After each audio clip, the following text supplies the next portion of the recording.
Assalamualaikum warahmatullahi wabarakatuh. Al-Fatihah. Innallaha yu'ammiru biladana Indonesia. Innallaha yu'ammiru biladana Indonesia bin ni'mah wal Islam wal iman wa yarzuquna husnal khatimah. Al-Fatihah.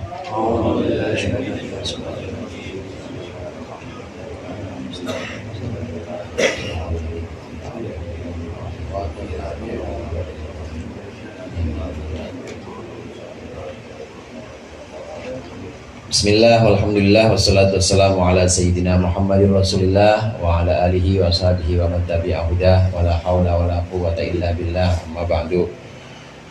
Malam ini kita membaca kitab. Malam hari ini bertepatan dengan 17 Agustus kemerdekaan Indonesia, bertepatan juga dengan malam ke-7 dari zikir kamilan kita. Mudah-mudahan ini membawa barokah untuk kita dan juga untuk Indonesia umumnya. Jamaah rahimakumullah, dalam zikir itu sebagian diantaranya yang diajarkan oleh Imam Ibnu Athaillah Sakandari, jangan pernah berhenti zikir, jangan pernah berhenti datang ke majelis-majelis zikir, meskipun zikir kita itu masih kemana-mana pikirannya, karena zikir dalam keadaan ghaflah atau zikir dalam keadaan pikirannya itu enggak fokus, itu lebih baik mendingan begitu, bagus sudah datang ketimbang nggak datang sama sekali. Kalau nggak datang sama sekali bisa ancuran lagi. Makanya meskipun zikirnya masih kemana-mana pikirannya, jangan pernah berhenti zikir. Mudah-mudahan dari zikir yang sifatnya ghaflah atau zikir yang sifatnya belum fokus ini, Allah angkat kita kepada zikir yang sifatnya itu yaqdhah atau yang sifatnya itu kita sadar, kita paham betul bacaan yang kita baca, zikiran yang kita lantunkan, hanya sekedar paham dan sadar saja. Nah, kemudian jangan juga berhenti di situ, tapi teruslah berzikir, datang ke majelis-majelis zikir. Mudah-mudahan Allah mengangkat kita juga dari zikir yang sifatnya ini yaqdhah atau sadar ini kepada zikir yang menghadirkan hati kita. Hadir hati kita benar-benar. Jadi ada kita dan ada Allah di situ. Hadir di hadapan Allah hati kita. Namanya zikir hudur. Benar-benar merasa di hadapan Allah. Lebih tinggi lagi dibanding yang sebelumnya.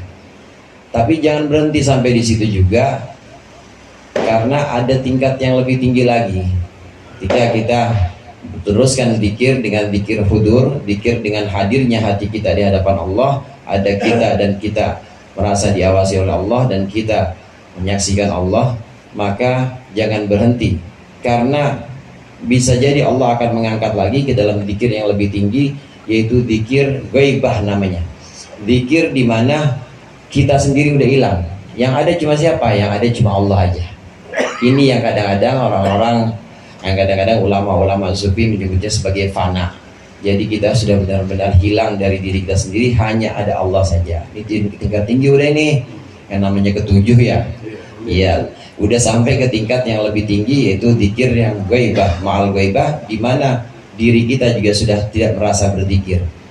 Inilah inti dari la haula wala quwwata illa billah, bahwa kita tidak pernah merasa berzikir, kita tidak pernah merasa bisa.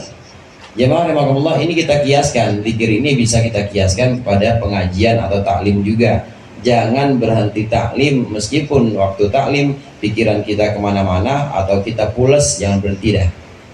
Karena itu udah mendingan ketimbang nggak taklim sama sekali, ancuran lagi. Maka datanglah taklim tetap, meskipun belum paham, meskipun pikiran kemana-mana. Mudah-mudahan dari situ Allah angkat kita dari hadir ke taklim yang cuma sekedar duduk nggak paham. Allah angkat kita pada datang ke taklim dengan pemahaman. Allah angkat lagi, kalau sudah paham, Allah angkat lagi benar-benar pemahaman kita itu membawa kita lebih dekat pada Allah. Ada kita dan juga ada Allah, kita hadir dalam taklim kita, merasa diawasi Allah. Dan diangkat lagi, yaitu merasa bahwa kita taklim nggak merasa taklim, kita ngaji nggak merasa ngaji, karena di situ cuma ada Allah saja. Ini yang paling tinggi. Dikiaskan antara zikir yang saya ambil dari makalah Imam Ibnu Athaillah Sakandari, dikiaskan untuk pengajian atau untuk taklim. Ini pertama yang ingin saya sampaikan. Kemudian yang kedua, bertepatan dengan 17 Agustus 2024, berarti kita sudah merdeka 78 tahun. 78 tahun itu waktu yang cukup untuk mensyukuri nikmat-nikmat kemerdekaan yang sudah kita terima dari Allah. Ini atas berkat rahmat Allah. Kemerdekaan ini adalah pemberian Allah. Betul, yang berjuang adalah orang-orang tua kita, pahlawan-pahlawan, tapi tetap yang memberikan adalah Allah. Atas berkat rahmat Allah, maka kita bisa merdeka. Dulu itu hadirin, sebelum Indonesia ada, tahun 1936 ada Muktamar NU Banjarmasin. Di situ ada pertanyaan, apakah Indonesia ini termasuk Darul Islam atau bukan? Apakah Indonesia ini termasuk wilayah Islam atau bukan? Tahun 1936. Jadi belum ada Republik Indonesia, belum. Tapi wilayah ini, apakah wilayah ini termasuk Darul Islam atau bukan? Konsekuensinya banyak. Di antaranya, kalau Indonesia dianggap sebagai Darul Islam, bukan Darul Kufur, bukan wilayah kafir, konsekuensinya kalau Indonesia dianggap, tanah Nusantara ini dianggap sebagai Darul Islam, maka konsekuensinya kalau ada orang meninggal dan dia nggak ketahuan apakah muslim atau tidak muslim, muslim atau non muslim, maka dihukumi sebagai muslim, diurusin harus. Kalau nggak ketahuan apakah dia muslim atau bukan, maka harus dihukumi sebagai muslim. Itu enaknya. Dan begitu juga konsekuensinya, kalau Indonesia dianggap sebagai Darul Islam, maka wajib menjaga ketertiban, wajib menjaga stabilitas. Nggak boleh yang namanya berontak, nggak boleh yang namanya ada chaos, membuat satu masalah kemudian chaos, meskipun itu dengan Belanda pada waktu itu. Selama ada jaminan untuk melaksanakan ibadah, boleh sholat, boleh ngaji, Belanda nggak ngapa-ngapain, maka tetap kita harus menjaga ketertiban. Ini konsekuensi dari Darul Islam, kalau memang dinyatakan Darul Islam. Lagi konsekuensinya, kalau ternyata Indonesia itu adalah Darul Islam, maka tidak perlu lagi mendirikan negara Islam, karena Indonesia sudah bukan Darul Kufur.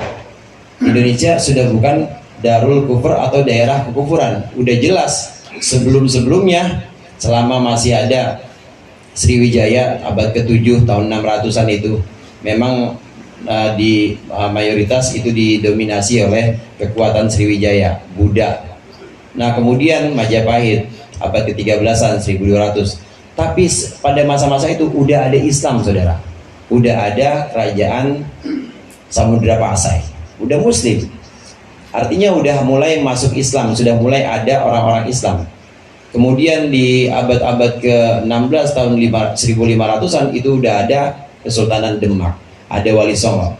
Ini menunjukkan, kesimpulannya pada muktamar pada waktu itu menunjukkan bahwa wilayah Nusantara ini adalah Darul Islam.